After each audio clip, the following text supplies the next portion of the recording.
Hello everyone, क्या हाल चाल है। इस लेक्चर में हम लोग मोशन इन प्लेन का समरी करेंगे और पॉइंट्स टू पॉन्डर करेंगे। ठीक है, देखो समरी से स्टार्ट करते हैं हम लोग। पहला पॉइंट क्या लिखा हुआ है, थोड़ा सा जूम कर ले। Scalar quantities are quantities with magnitudes only, यानी स्केलर क्वांटिटी के पास क्या होता है, सिर्फ मैग्नीट्यूड होता है। Examples are distance, speed, mass and temperature. ठीक है, जब हम लोग डिस्टेंस स्पेसिफाई करते हैं जैसे 5 मीटर, तो हम लोग उसका डायरेक्शन नहीं स्पेसिफाई करते हैं। जब हम लोग स्पीड बोलते हैं 5 मीटर पर सेकंड, तो हम लोग इसका डायरेक्शन नहीं स्पेसिफाई करते, बस मैग्नीट्यूड से ही मतलब होता है। मास भी हो गया स्केलर, टेम्परेचर भी हो गया scalar. Vector quantities are quantities with magnitude and direction both, यानी कि अगर हम लोग वेक्टर क्वांटिटी का बात कर रहे हैं तो हम लोग को मैग्नीट्यूड भी बात करना है उसका और डायरेक्शन भी बात करना है। 5 मीटर चला किधर, राइट डायरेक्शन में चला या ईस्ट के डायरेक्शन में चला, हम लोग को लिखना पड़ेगा, डायरेक्शन स्पेसिफाई करना पड़ेगा।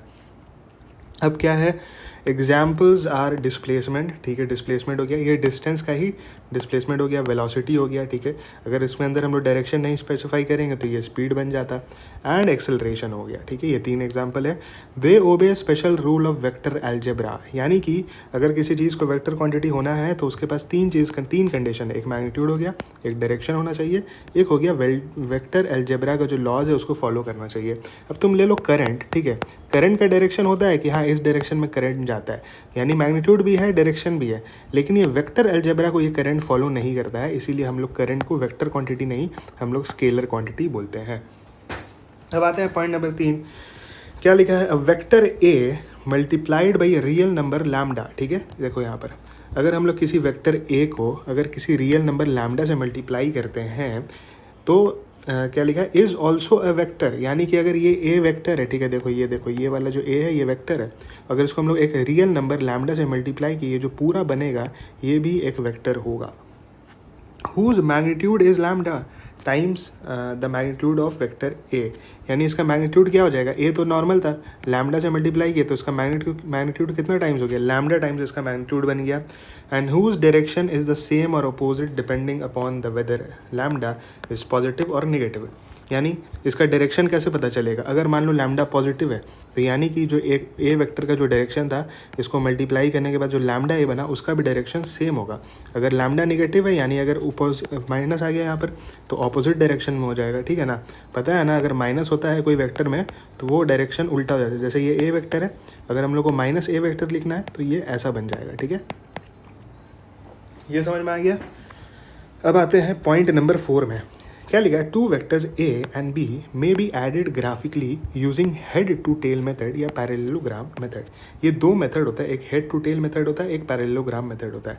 ये मेथड क्या होता है, देखो सबसे पहले आ गया है ट्राइंगल मेथड, जिसको हम लोग हेड टू टेल मेथड भी बोलते हैं। इसके अंदर क्या करना है, एक वेक्टर है ये यू वेक्टर है, इसका हेड लिया और ये जो वी वेक्टर है इसका टेल लिया, ये दोनों को जोड़ दिया। देखो हेड जुड़ा हुआ है और टेल जुड़ा हुआ है, हेड जुड़ा हुआ है और टेल जुड़ा हुआ है। ठीक है, अगर फिर हम लोग इसका ये वाला जो पॉइंट है, पहला वेक्टर का जो टेल और ये दूसरा वेक्टर का जो हेड है, इसको अगर हम लोग मैच करते हैं ऐसे करके तो ये जो मिलेगा ये रिजल्टेंट मिलेगा, और इसको हम लोग रिजल्टेंट क्या होता है, U vector plus V vector, ये हो गया ट्राइंगल मेथड। अगर पैरेललोग्राम मेथड देखना है तो इसके अंदर क्या होता है कि हम लोग दोनों वेक्टर का जो है टेल से टेल जोड़ते हैं। इसका भी यू का टेल लिया जोड़ा, वी का टेल लिया उसको जोड़ा। ठीक है, अब उसके बाद जो रिजल्टेंट है बाकी इसको हम लोग पैरेललोग्राम बना दिया, और जो उस पैरेललोग्राम का जो डायगोनल होगा यू प्लस वी वेक्टर, वही हम लोग को रिजल्टेंट दे देगा। ठीक है, या तो हेड टू हेड जोड़ दो या फिर क्या बोलते हैं या फिर टेल टू टेल जोड़ दो। ठीक है, दोनों सेम चीज़ अगर जोड़ोगे तो पैरेललोग्राम मेथड हम लोग का हो जाएगा। अब आते हैं point number 5, vector addition is commutative. इसका मतलब क्या होता है कि अगर कोई वेक्टर को a प्लस बी करो या b प्लस ए करो, बात सेम है। 2 प्लस 3 लिखो या 3 प्लस 2 लिखो, बात सेम हो जाता है।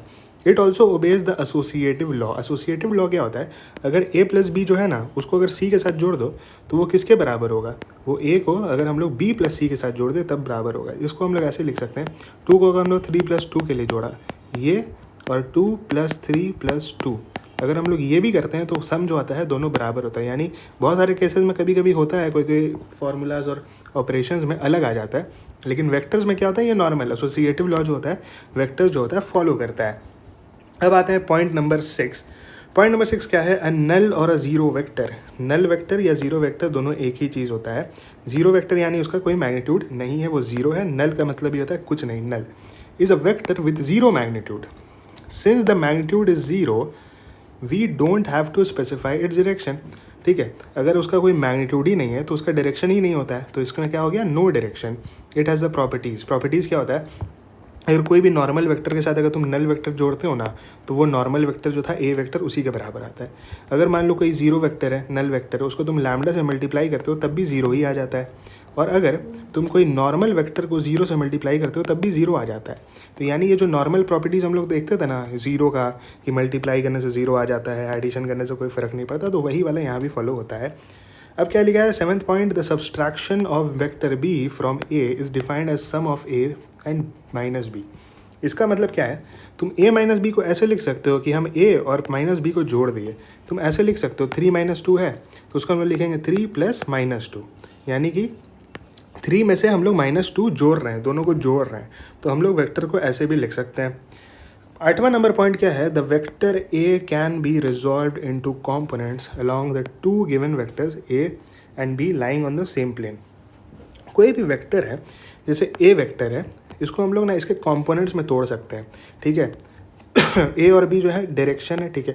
मान लो ये वाला जो डायरेक्शन है ए है, ये वाला बी डायरेक्शन है, तो इसके अंदर हम लोग एक स्पेसिफिक हम लोग का वैल्यू आएगा, जो क्या बोलते हैं, जो एक मैग्नीट्यूड आएगा, उस मैग्नीट्यूड के टर्म्स में हम लोग जोड़ सकते हैं उसको और तोड़ सकते हैं। देखो ए वेक्टर है, इसको हम लोग लिख सकते हैं 2i cap plus 3j cap, ठीक है।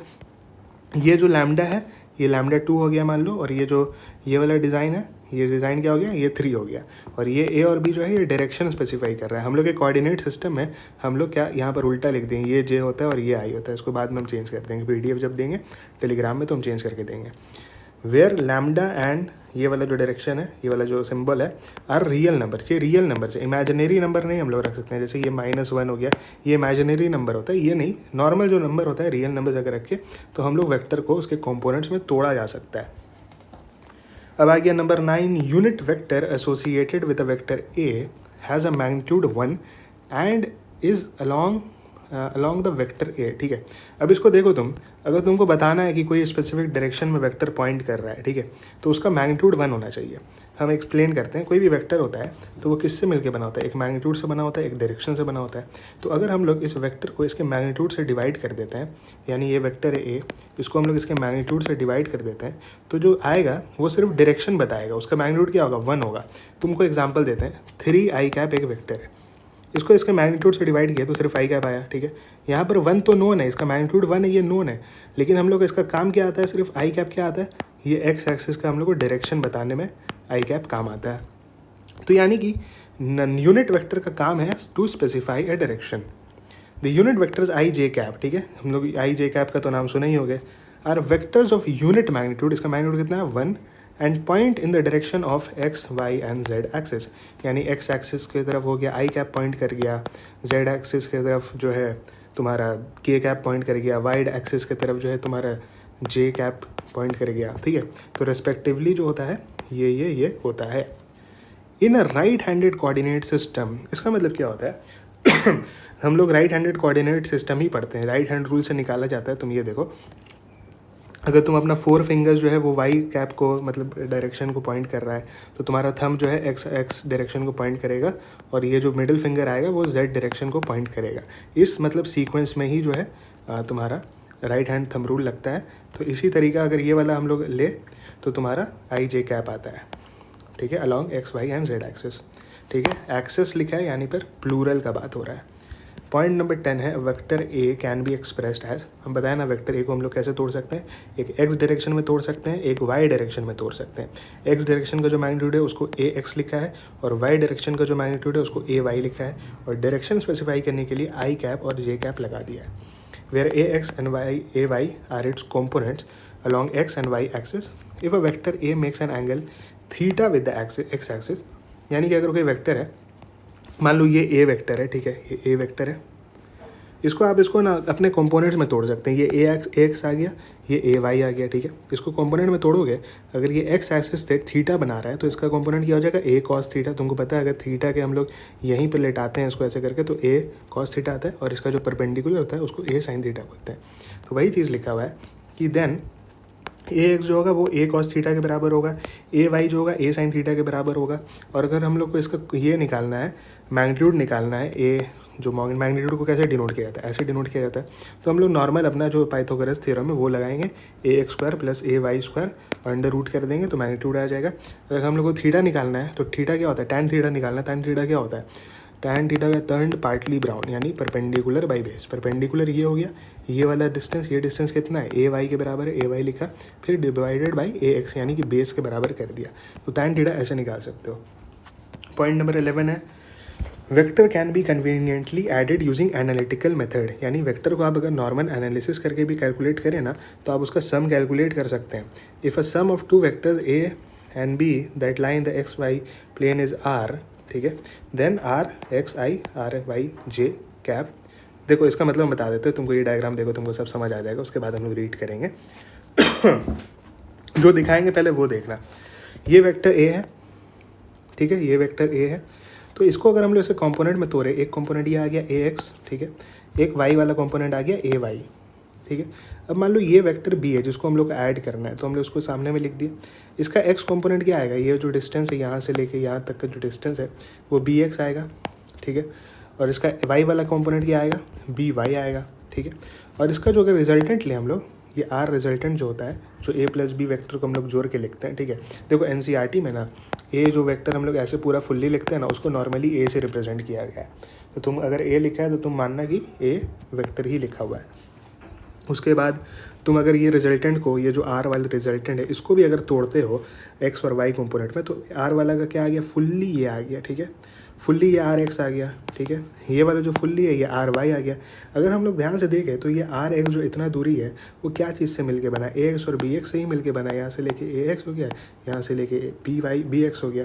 तो यहाँ पर हम लोग इसको जोड़ के लिख सकते हैं, इसको भी हम लोग जोड़ के लिख सकते हैं। तो वही चीज़ यहाँ पर लिखा हुआ था, कहाँ गया, पॉइंट नंबर 11 था मोस्ट प्रोबेबली, कि if the sum of two vectors A and B that lie in the X Y plane is R, then R का जो वैल्यू होगा R X I cap R Y J cap, where R X जो है A X plus B X के बराबर होगा और R Y जो है A Y plus B Y के बराबर होगा। तुम देख सकते हो यहाँ पर। पॉइंट नंबर 12 देखो क्या है, लिखा है the position vector of an object in X Y plane is given by R, ठीक है। आर अगर तुम्हारा क्या बोलते हैं, अगर कोई भी पोजीशन बताना है, जैसे कि ये वाला जो पॉइंट है ये ओरिजिन से यहाँ पर दूरी पे है, आर की दूरी पे पॉइंट ए है, ठीक है। रुक जाओ हम दिखाते हैं, ये देखो पॉइंट ए जो है अगर मान लो यहाँ पर है, ये वाला पॉइंट ए है आर की दूरी पे, तो आर कैसे लिख सकते हैं हम लोग, आर का एक कंपोनेंट आएगा ये वाला एक्स आई कैप, और एक कंपोनेंट आएगा ये वाला Y J cap, and the displacement from position R to position R dash is given by. इसका मतलब क्या है, देखो तुमको डायग्राम से सिखाते हैं। ये पॉइंट ए पे था, यहाँ से चल के ये चला गया पॉइंट बी पे।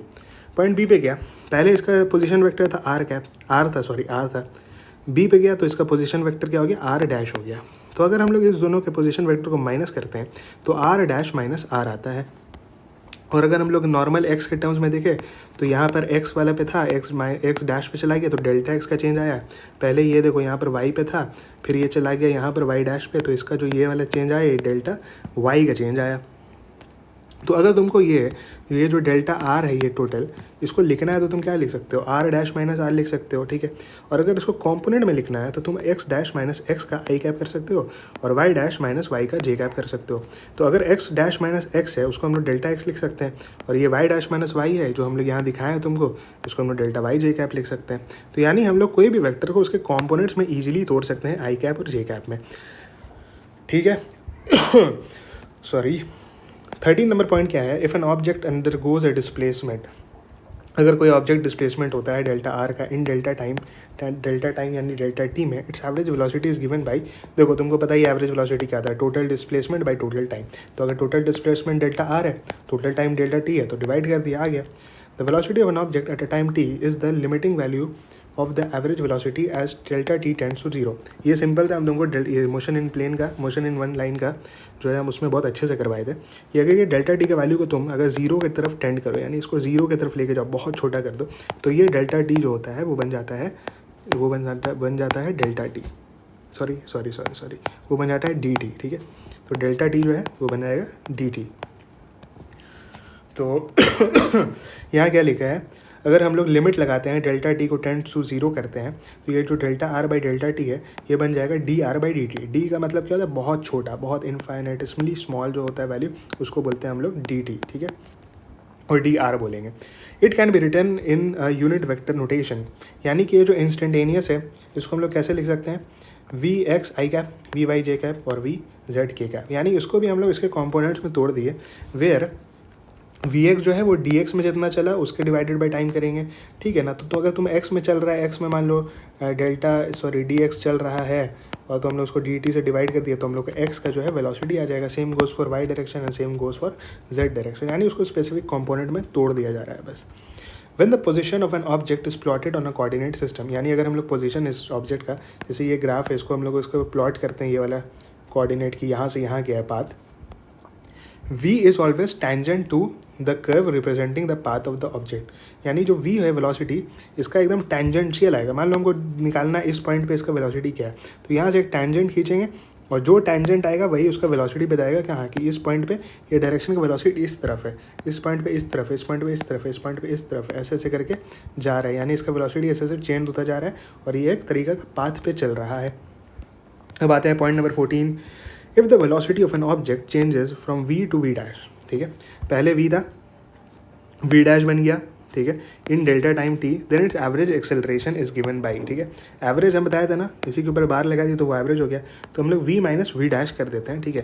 देखो यहाँ पर माइनस का बात आ जाएगा, अगर हम लोग मान लो तुम सोचोगे कि वी डैश माइनस वी क्यों नहीं किया, ठीक है, तुम कुछ भी करो, अगर प्लस आ गया तो यानी डायरेक्शन ये है, अगर माइनस आ गया तो डायरेक्शन उसके उल्टा है। तो एक्सेलरेशन जो है तुमको प्लस माइनस जो है वो डायरेक्शन बताता है। बाई डेल्टा टी किया तो change in velocity by change in time आ गया। एक्सेलरेशन का वैल्यू क्या होता है, change in velocity by change in time ही होता है एवरेज एक्सेलरेशन का। और अगर इंस्टेंटेनियस एक्सेलरेशन का देखते हैं तो आगे देखो क्या बताया, if acceleration A at a time T is the limiting value of delta of A dash S delta T tends to zero, यानी कि एक्सेलरेशन ए जो होता है ना कोई भी टाइम पे, अगर टी टाइम पे हम लोग देख रहे हैं तो जो लिमिटिंग वैल्यू होता है वो हम लोग डेल्टा टी को हम लोग टेंड्स टू कराएंगे जीरो तक, तो उसका क्या आ जाएगा, लिमिट लगा दिया, डेल्टा टी जो है टेंड्स टू जीरो हो गया, तो वही D V by D T बन गया जैसे एज यूजुअल बनता है, और D V by D T बन गया तो हम लोग को इंस्टेंटेनियस एक्सेलरेशन मिल गया। लिखा है इन कॉम्पोनेंट फॉर्म वी हैव, अगर हम लोग इसको कॉम्पोनेंट पे तोड़े तो मान लो कि ये कॉम्पोनेंट पे तोड़े तो एक्स के डायरेक्शन में कुछ एक्सेलरेशन आएगा यानी आई कैप में, ए वाई जो है ए वाई मैग्नीट्यूड का कोई जे कैप में आएगा, जेड कैप भी जो डायरेक्शन है के कैप जो डायरेक्शन है उसमें भी कोई ए जेड मैग्नीट्यूड का एक्सेलरेशन आएगा, है ना। तो इसको हम लोग तीनों जो है डायरेक्शन में तोड़ सकते हैं एक्स वाई और जेड के टर्म्स में। तो अगर हम लोग इंडिविजुअली देखें, अगर हम लोग सिर्फ ए एक्स का बात करें तो उसमें D V X by D T कर देंगे, यानी वेलोसिटी जो एक्स डायरेक्शन का है उसको टाइम से डिवाइड किया, वाई डायरेक्शन में भी हम लोग सेम काम किए, जेड डायरेक्शन में भी सेम काम किए। अगर कोई वेलोसिटी था जेड डायरेक्शन में डी वी जेड तो हम लोग उसको फिर से हम लोग क्या कर दिए, डिवाइड कर दिया टाइम से, D Y by D T लगा दिए, तो इससे हम लोग एक्सेलरेशन आ जाएगा किस डायरेक्शन का, जेड डायरेक्शन का एक्सेलरेशन आ जाएगा। तो वही चीज़ यहाँ पर लिखा हुआ है। अब क्या लिखा है कि छूटा तो नहीं, हाँ चलो नहीं छूटा है। अब देखो ना पॉइंट नंबर 15 क्या है, if an object is moving in a plane, अगर कोई ऑब्जेक्ट जो है प्लेन पे चल रहा है विद अ कांस्टेंट एक्सेलरेशन, अगर कोई कांस्टेंट एक्सेलरेशन से चल रहा है उसका मैग्नीट्यूड हम लोग ऐसे निकाल सकते हैं A X square plus A Y square normal Pythagoras theorem से, and its position vector at time T is zero is R naught, ठीक है, इसका पोजीशन वेक्टर क्या है, आर नॉट है, then at time T there it will be at a point given by. तो यानी कि अगर कोई ऑब्जेक्ट जो है तुमको बताए थे यहाँ पर, मान लो कोई ऑब्जेक्ट ऑलरेडी आर नॉट के डिस्टेंस पे और कहीं कुछ चला, ठीक है, तो कहीं कुछ चला तो हम लोग क्या करेंगे, ये जो डिस्टेंस है इसमें हम लोग ये वाला डिस्टेंस आर नॉट जो पहले चल चुका था उसको ऐड कर देंगे। तो वही चीज़ हम लोग किए, देखो आर निकालना है कितना दूर गया है, तो पहले जो चला था वो और जो अब चला है आर डैश उसको ऐड करेंगे। ये आर डैश हम लोग कैसे निकाल सकते हैं, नॉर्मल इक्वेशंस ऑफ मोशन जो U T plus half A T square होता है ना, तो हम लोग वही यहाँ पर लिखेंगे वी नॉट यानी कि यू है, मोशन वन डायमेंशन में बताया गया था, ये जो है हम लोग आर नॉट में ऐड कर देंगे। तो वही एनसीईआरटी किया है, आर नॉट में जो पहले इनिशियल उसका जो चला हुआ था, इनिशियल डिस्प्लेसमेंट हुआ था, उसके अंदर हम लोग अब जो डिस्प्लेसमेंट हुआ है उसको ऐड कर देंगे, तो उसका क्या आ जाएगा, फाइनल पोजीशन आ जाएगा, फाइनल पोजीशन वेक्टर आ जाएगा। उसके बाद क्या है, and its velocity is given by, इसका वेलोसिटी कैसे दिया जाएगा, v equal to you plus A T होता था ना, तो वही है v equal to we naught plus A T, यहाँ पर इसका वेलोसिटी भी आ गया। अब क्या लिखा है, if V naught is the velocity at time equal to zero, अगर वी नॉट जो है इनिशियल वेलोसिटी है जब हम लोग मोशन स्टार्ट करें time T equal to zero पे, इन कंपोनेंट फॉर्म अगर हम लिखना चाहें तो हम लोग क्या लिख सकते हैं, एक्स डायरेक्शन में अगर देखेंगे तो एक्स नॉट जो पहले चला हुआ था वहाँ पर हम लोग जो वी का जो है इनिशियल वेलोसिटी एक्स डायरेक्शन का लेंगे, एक्सेलरेशन भी एक्स डायरेक्शन का लेंगे, यानी सब कुछ सेम लिख रहे हैं हम लोग। जो ऊपर यहाँ पे लिखे थे ना ये वाला, हम लोग इसका ही चीज़ यहाँ पे लिख रहे हैं, बस क्या है हम लोग वाई डायरेक्शन में अलग लिख रहे हैं, Y naught plus V naught जो है वाई डायरेक्शन का V T plus half A T square, लेकिन ए जो होगा ए वाई होगा। तो हम लोग सेम चीज़ लिख रहे हैं, बस कंपोनेंट में तोड़ दे रहे हैं। तो वेलोसिटी जो है वी नॉट प्लस ए टी, इसमें भी हम लोग क्या करेंगे, हम लोग सेम चीज़ लिखेंगे। हम लोग वेलोसिटी जो है एक्स डायरेक्शन का लेंगे और एक्सेलरेशन भी एक्स डायरेक्शन का लेंगे, और जब वाई का बात करेंगे तो हम लोग वाई का लेंगे और वाई का लेंगे। तो वही चीज़ यहाँ पर लिख दिया है, वी एक्स जो है इनिशियल वेलोसिटी एक्स डायरेक्शन का plus X A T, V Y plus V naught Y plus A Y T. समझ में आ गया? तो यानी क्या लिखा है कि यानी कोई भी पोजीशन अगर हम लोग कोई भी वेक्टर का बात करते हैं तो वो एक तरीका से एक्स और वाई डायरेक्शन का सुपर पोजीशन चल रहा है, ठीक है। तो वही लिखा हुआ है, motion in a plane can be treated as a superposition of two separate simultaneous one dimension motion. यानी कि दो वन डायमेंशनल मोशन, ये एक वन डायमेंशनल मोशन हो गया, ये वन डायमेंशनल मोशन हो गया, इन दोनों का अगर सुपर पोजिशन करते हैं, एक सेकेंड, अगर इन दोनों का सुपर पोजिशन करते हैं और जो एक पर्टिकुलर मोशन आता है उसी को हम लोग मोशन अराउंड अलॉन्ग क्या बोलते हैं, two perpendicular direction, motion in plane बोलते हैं उसको हम लोग, ठीक है। तो यानी कि अगर मान लो कि ये वाला, एक सेकंड कुछ गड़बड़ हो जा रहा है, ठीक है, मान लो ये ऑब्जेक्ट चल रहा है कहीं ऐसे, ठीक है, तो इसका जो एक्स कंपोनेंट है उसको सिर्फ एक्स से ही मतलब है और जो वाई चल रहा है उसको सिर्फ वाई से मतलब है, दोनों इंडिपेंडेंटली चलता है। इसका एक्सेलरेशन इसके वेलोसिटी को इफेक्ट नहीं करेगा। अगर मान लो ऐसे करके कोई बॉडी चल रहा है, यहाँ पर अगर एक्सेलरेशन है तो ये जो है इस डायरेक्शन में जो स्पीड चल रहा है वी से, उसमें कोई फ़र्क नहीं पड़ेगा क्योंकि एक्सेलरेशन इस डायरेक्शन में। लेकिन हाँ, अगर एक्सेलरेशन इधर आ गया तो इसका स्पीड को बढ़ा देगा।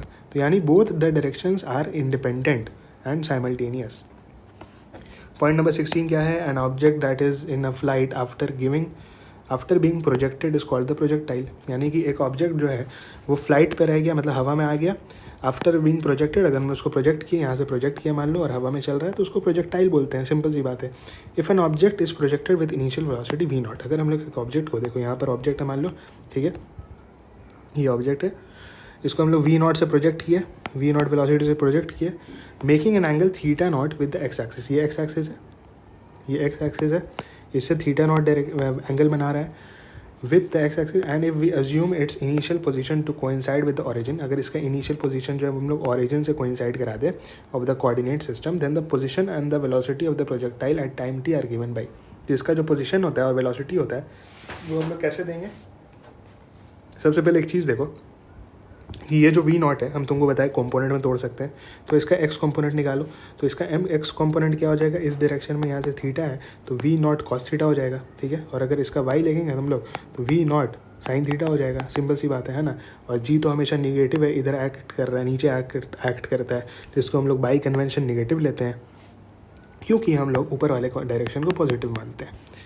तो अगर हम लोग को इसका एक्स डायरेक्शन निकालना है, एक्स डायरेक्शन में कितना चला, तो हम लोग क्या करेंगे, इसका जो एक्स डायरेक्शन का स्पीड है उसको टाइम से मल्टीप्लाई कर देंगे, क्योंकि डिस्टेंस क्या होता है, स्पीड इनटू टाइम होता है। तो हम लोग इसका वी नॉट कॉस थीटा लिया और उसको टाइम से मल्टीप्लाई कर दिया तो एक्स डायरेक्शन में आ गया। अब वाई डायरेक्शन का बात करते हैं, तो वाई डायरेक्शन में फॉर्मूला क्या होता है, U T minus half A T square होता है ना, डिस्टेंस का formula S equal to U T minus half A T square होता है फॉर्मूला, है ना। तो हम लोग u लिखेंगे, लेकिन u हम लोग जब y डायरेक्शन का बात करें तो हम लोग सिर्फ y का लिखेंगे, v नॉट साइन थीटा लिखेंगे, टाइम से multiply half A T square करेंगे। a जो है हम लोग का g है यहाँ पर तो हम लोग जी टी स्क्वायर कर दिया। अब हम लोग वेलोसिटी देखें, हम लोग तो यहाँ डिस्टेंस देख लिए, यहाँ फाई का भी डिस्टेंस देख लिया, वेलोसिटी देखते हैं तो क्या है, वी एक्स जो है हम लोग एक्स डायरेक्शन का बात करें तो वी नॉट कॉस थीटा होगा, जैसे कि हम बताएं यहाँ पर थीटा नॉट है तो वो एक ही बात है, थीटा मान लो। और हम लोग वी वाला इक्वेशन ऑफ मोशन क्या है, V equal to you plus A T होता है ना, तो वी वाई जो होता है क्या होगा, V naught sine theta minus G T क्यों है, क्योंकि जी जो है निगेटिव आता है। तो ये दोनों हम लोग इक्वेशन निकाल सकते हैं। The path of the projectile is a parabolic given by, यानी जो पाथ होगा इस प्रोजेक्टाइल का ये एक पैराबोला होगा, जिसका हम लोग इक्वेशन कैसे लिखेंगे, y equal to tan theta x, ठीक है, minus g x square two v u naught cos theta naught whole square. इसका फार्मूला क्या हो गया, टैन थीटा को अगर एक्स से मल्टीप्लाई किए minus g x square divided by two initial velocity we naught cos theta square, ठीक है। ये जो इक्वेशन है आप इसको याद कर लीजिए, इसीलिए हम इसको कलर्ड वाले बॉक्स में लिख दिए ताकि तुमको याद रहे, ठीक है। इक्वेशन का वैल्यू दे देगा, कुछ वैल्यू दे देगा, कुछ वैल्यू पूछ लेगा, तो ये वाला जो है इक्वेशन तुम याद रखना। इसका एक सिंपल फॉर्म वाला इक्वेशन भी होता है जो कि समरी में नहीं दिया हुआ है, तुमको दिख जाएगा, ठीक है, जब हम थ्योरी पर आएंगे। तो क्या है इसमें, the maximum height of that projectile is given by, यानी कि इसका जो मैक्सिमम हाइट है यहाँ से लेके यहाँ तक जो गया ये कैसे होता है हम बताते हैं।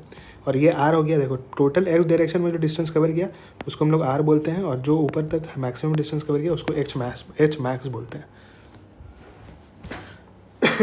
लास्ट दो ही है तुम्हारा, 2 पॉइंट्स है।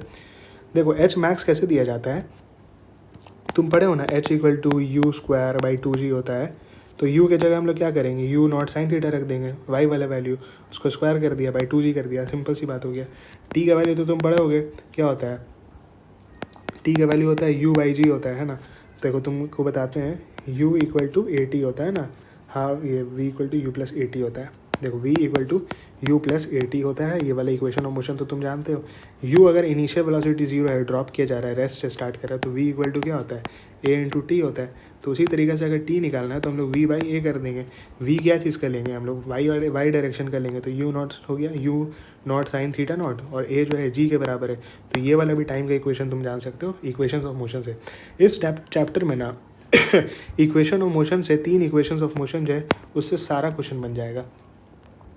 क्या लिखा हुआ है, the horizontal distance travelled by the projectile from its initial position to the final position, क्या है, the final it passes y equal to 0 during its fall is called the range. ठीक है, देखो इसमें y डायरेक्शन का क्या change हुआ, पहले नीचे था, इसी y डायरेक्शन पे आ गया, तो y का चेंज तो 0 हो गया, लेकिन x में चेंज हुआ है, x का चेंज को हम लोग क्या बोलते हैं, x के चेंज को हम लोग r के बराबर रखते हैं। ठीक है, ये समझ में आ गया। अब देखो एक चीज़, रेंज ऑफ द प्रोजेक्टाइल उसको बोलते हैं। अब क्या है, इट इज़, हाँ रेंज प्रोजेक्टाइल का निकालने का फार्मूला क्या है, ये भी तुमको याद करना पड़ेगा, इसलिए हम इसको कलर्ड बॉक्स में रखे हैं। फार्मूला क्या होता है, R equal to you square sine 2 theta by G. इसको कैसे याद रखना, एक फार्मूला तो हाइट का भी होता है, ठीक है ना, you square sine square theta by 2g। ठीक है, इसको हम कलर्ड में एक बार लिख के बताते हैं। देखो एच का फार्मूला क्या, थोड़ा सा कम कर दे इसको, ठीक है।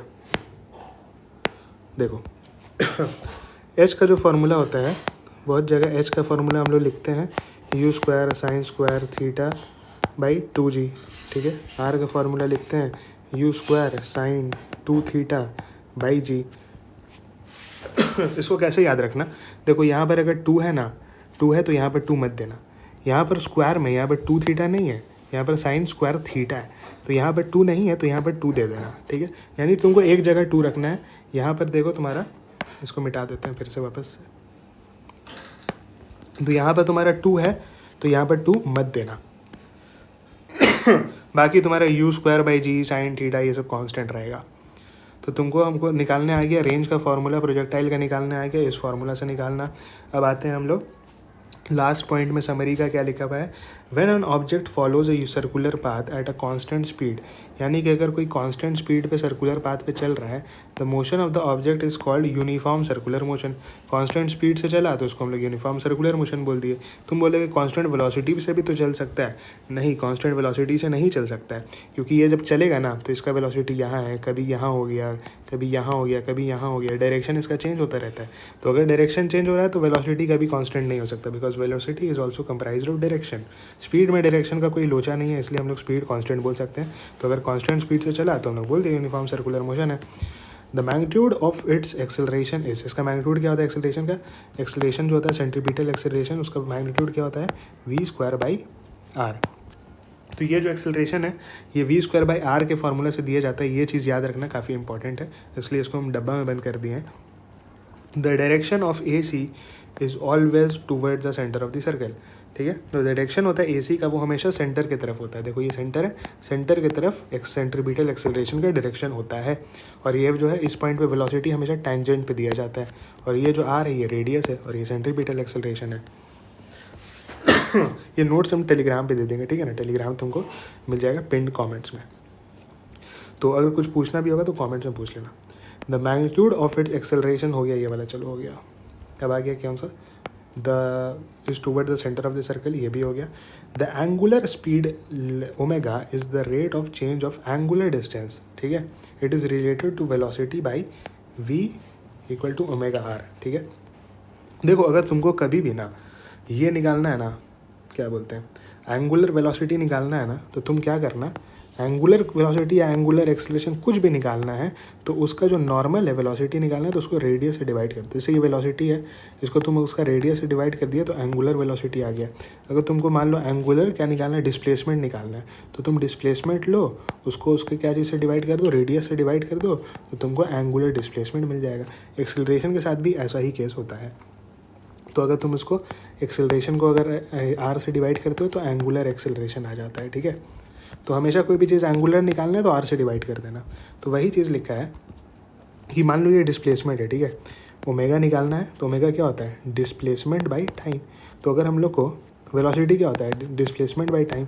तो अगर हम लोग को एंगुलर वेलोसिटी निकालना है, एंगुलर वेलोसिटी, तो हम लोग एंगुलर डिस्प्लेसमेंट बाई टाइम करते हैं। वही चीज़ थ्योरी में लिखा है। हम चाहते तो सिंपल ऐसा लिख सकते थे, लेकिन थ्योरी में एक लाइन मेंशन है कि the angular speed omega is the rate of change of angular distance. Angular distance की बात किया है, जो कि angular distance x by r होता है। It is related to velocity by इतना, ठीक है। वेलोसिटी बता दिया। The acceleration is a c omega square r, ठीक है। तो यहाँ थोड़ा हौच-पौच हो रहा है, हम तुमको थोड़ा स्टेप बाय स्टेप बताते हैं। ये वाला तो समझ आ गया। तो इसको हम लोग क्या लिख सकते हैं, हम लोग एक्स बाई क्या बोलते हैं, एक्स बाई टी को हम लोग लिख सकते हैं वेलोसिटी। तो यहाँ वेलोसिटी लिख दिए, और ये जो आर नीचे है ये आर नीचे ही रहेगा, ठीक है। अब देखो एंगुलर वेलोसिटी का जो डायरेक्शन होता है ना, वो ना इस तरफ होता है ना उस तरफ होता है। ये जो होता है प्लेन के एकदम ठीक अलग में होता है, ठीक है। तो इसका अगर तुम डायरेक्शन देखोगे तो डायरेक्शन बाहर की तरफ आएगा। देखो यहाँ लिखे हुए बाहर की तरफ डायरेक्शन आएगा, यानी कि प्लेन के ऊपर, यानी जो प्लेन है तुम कॉपी में अपने तरफ डायरेक्शन ले लो अपने मुंह के तरफ, तो वही डायरेक्शन आ जाएगा। अगर वी जो है उसको हम लोग क्या करेंगे, आर को इधर भेज दिया, ओमेगा आर कर दिया, तो वही यहाँ पर भी रिलेशन लिखा हुआ था, v equal to omega r. अब ये देखो तुम्हारा ए सी जो है वी स्क्वायर बाई आर होता है। वी स्क्वायर को हम लोग क्या लिख सकते हैं, ओमेगा आर लिख सकते हैं। तो यहाँ पर हम लोग वी की जगह ओमेगा आर रखे, दोनों का स्क्वायर हो गया, नीचे आर था ही, आर आर कट गया, तो V A C equal to omega square R आ गया। अब आ गया यहाँ पर टाइम का बात कर रहा है। If T is the time period of revolution of object in a circular motion, and ऐसा वी है, थोड़ा सा घुमावदार वी है, ठीक है ना, ऐसा is as is its frequency, यानी हम लोग टाइम लिए इसको और ऐसा टाइप का इसको हम लोग फ्रीक्वेंसी ले लिए। तो 3 रिलेशन निकल के आता है, उसको हम एक्सप्लेन करते हैं। देखो फ्रीक्वेंसी क्या होता है, टाइम का ठीक अपोजिट होता है। हम लोग ओमेगा क्या लिखते हैं, 2 बाई टी लेते हैं। अब ये टी अपोजिट है तो ऊपर आ गया टी, 2 पाई फ्रीक्वेंसी आ गया। अगर हम लोग को वेलोसिटी लिखना है तो हम लोग क्या लिखते हैं, टोटल डिस्टेंस 2 पाई आर जो है उसको हम लोग टाइम से डिवाइड कर देते हैं। अगर टाइम जो ऊपर चला गया तो ये फ्रीक्वेंसी बन जाता है। देखो 2 पाई वी आर बन गया, तो एक रिलेशन ये आ गया, 2 पाई वी आर वाला रिलेशन समझ में आ गया। Omega equal to 2 pi v वाला भी समझ में आ गया है ना, 2 पाई वी वाला भी समझ में आ गया। अब तीसरा रिलेशन ये वाला है क्या, ये वाला देखो वी स्क्वायर बाई आर लिख सकते हैं। वी को हम लोग ये वाला लिख सकते हैं, 2 पाई और वी स्क्वायर आर स्क्वायर, पूरा स्क्वायर कर दिए, नीचे आर रहा, एक आर आर कट गया, तो 4 pi square v square by r बच गया, ठीक है। तो वही रिलेशन यहाँ पर लिखा हुआ है। तो ये तीनों रिलेशन आपको समझ में आ गया, ठीक है। तो ये हो गया समरी का मतलब। अब पॉइंट टू पॉइंटर देख लेते हैं। पॉइंट्स टू पॉइंटर मैंने ज़्यादा मोशन इन स्ट्रेट लाइन वाला पार्ट ही खत्म करवाया हुआ है, तो ये जल्दी हो जाएगा। पॉइंट्स टू पॉइंटर क्या होता है, the path length traversed by an object between 2 points is in general not the same as the magnitude of displacement। यानी जो एक्चुअल पाथ लेंथ होगा, यहाँ देखो एक्चुअल पाथ लेंथ होगा, वो ज़रूरी नहीं है कि डिस्प्लेसमेंट का सेम ही हो। The displacement depends only on the end points, यानी जो एंड पॉइंट यहाँ से स्टार्ट हुआ ये और ये डिस्प्लेसमेंट इस पर ही डिपेंड करता है। The path length as the name implies, जैसा कि नाम बताता है, पाथ लेंथ जो होता है depends on the actual path. ये एक्चुअल पाथ जो चला है उस पर डिपेंड करता है। The 2 quantities are equal only if the object does not change it direction. ये लाइन इंपॉर्टेंट है कि अगर कोई ऑब्जेक्ट यहाँ से स्टार्ट किया और कोई डायरेक्शन चेंज ही नहीं किया, यहीं से यहीं चलता गया, तो इस केस में जो एक्चुअल पाथ लेंथ है वो डिस्प्लेसमेंट के बराबर हो जाता है during the course of motion, ठीक है। In all other cases the path length is greater then the magnitude of the displacement, यानी सिर्फ इस मतलब केस में जो है डिस्टेंस जो है डिस्प्लेसमेंट के बराबर होता है। बाकी सारे केस में डिस्टेंस जो है हमेशा अक्सर बड़ा आ जाता है। तो वही चीज़ यहाँ लिख दिया गया है। अगर इसको हम लोग टाइम से डिवाइड करते हैं तो एवरेज स्पीड आ जाएगा, डिस्टेंस को टाइम से डिवाइड करोगे क्या आएगा, स्पीड आ जाएगा, डिस्प्लेसमेंट को करोगे तो वेलोसिटी आ जाएगा। और ये भी जो है सेम रिलेशन फॉलो करता है, एवरेज स्पीड बड़ा होता है एवरेज वेलोसिटी के। तो पॉइंट नंबर 2 वही है। पॉइंट नंबर 2 है कि in view of point 1 above the average speed of an object is greater than और equal to the magnitude of average velocity, यानी एवरेज वेलोसिटी से ज़्यादा होगा over a given time interval. The two are equal only if the path length is equal to the magnitude of the displacement, यानी अगर distance जो है displacement के ऊपर है तभी ये इक्वल आता है, नहीं तो इक्वल नहीं आता है। पॉइंट नंबर 3 क्या है, the vector equation 3.33a and 3.34a, ये क्या, ये दोनों इक्वेशन कौन सा है, एक इक्वेशन 3.33a ये है और 3.34a जो है ये वाला इक्वेशन है। Do not involve any choice of axis, ये इक्वेशन में चॉइस एक्सिस का चॉइस से कोई फ़र्क नहीं पड़ता है, ये जो नॉर्मल इक्वेशन हम इसको इक्वेशन के फॉर्म में लिख सकते हैं। Of course you can always resolve them along any two independent axis, यानी आप इसको दो अलग अलग एक्सिस में एक्स और वाई डायरेक्शन में भी अलग अलग इसको छांट सकते हैं। कैसे छांट सकते हो, अगर नॉर्मल कोई इक्वेशन लिखा है v equal to we naught plus A t तो इसको तुम एक्स डायरेक्शन में भी छांट सकते हो, वाई डायरेक्शन में भी छांट सकते हो। इसको क्या करना होगा, वी एक्स लिखो, ये जो इनिशियल वेलोसिटी है इसको भी एक्स के डायरेक्शन में लिखना और ए को भी एक्स लेना और टाइम से मल्टीप्लाई कर देना। Same goes for Y direction में भी ऐसे करना। अब यहाँ पर हम तुमको ये वाला बताए थे ना कि जो पहला वाला डिस्टेंस है उसमें अगर हम लोग बाद का चला हुआ डिस्टेंस ऐड कर दें तो क्या आता है, तो वहाँ पर भी तुम ऐसे एक्स को लिख सकते हो X naught plus V naught X T plus half A X T square. यहाँ भी Y equal to Y naught जो पहले चला है plus Y naught V naught Y direction का V naught initial velocity time से मल्टीप्लाई किया, होता है ना यू टी प्लस हाफ, यहाँ पर ए कौन सा लेंगे, ए वाई लेंगे टी स्क्वायर। ठीक है, ये तीन इक्वेशन ऑफ मोशन हमेशा रटा हुआ आना चाहिए तुमको। ये तीसरा पॉइंट समझ में आ गया।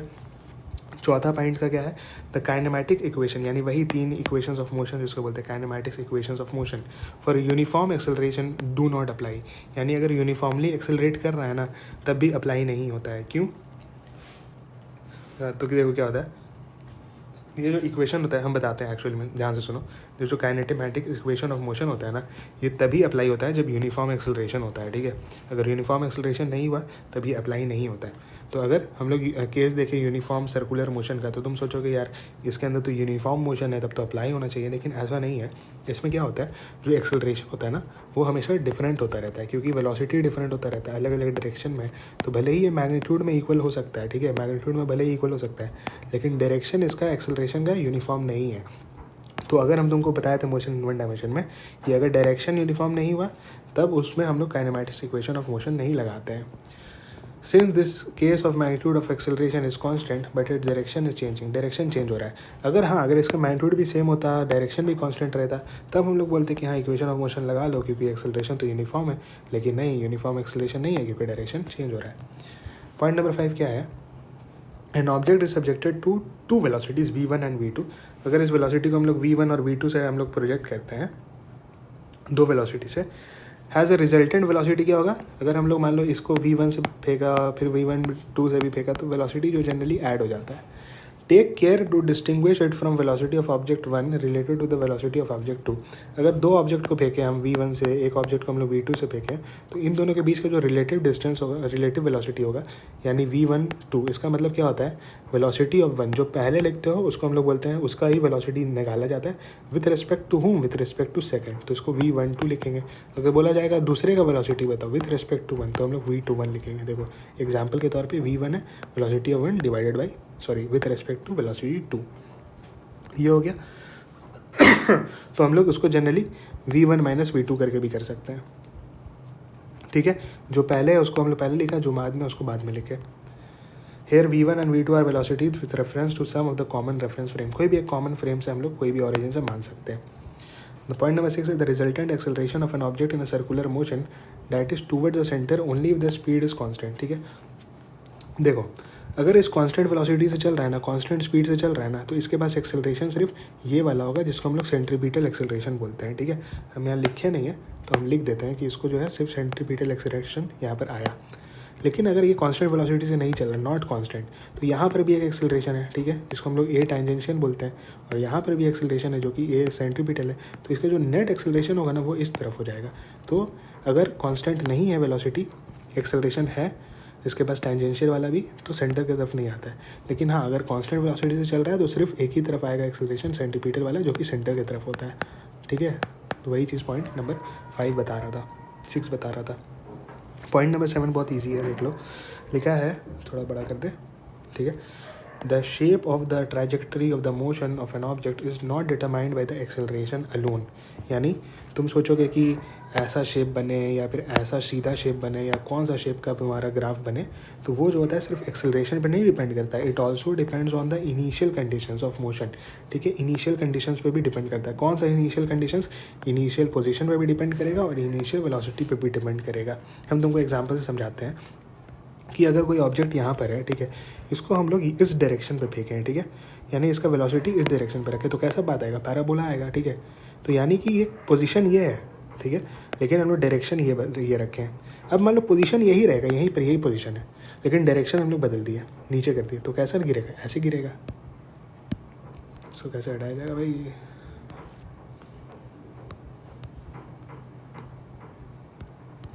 ठीक है, इसको हटाओ।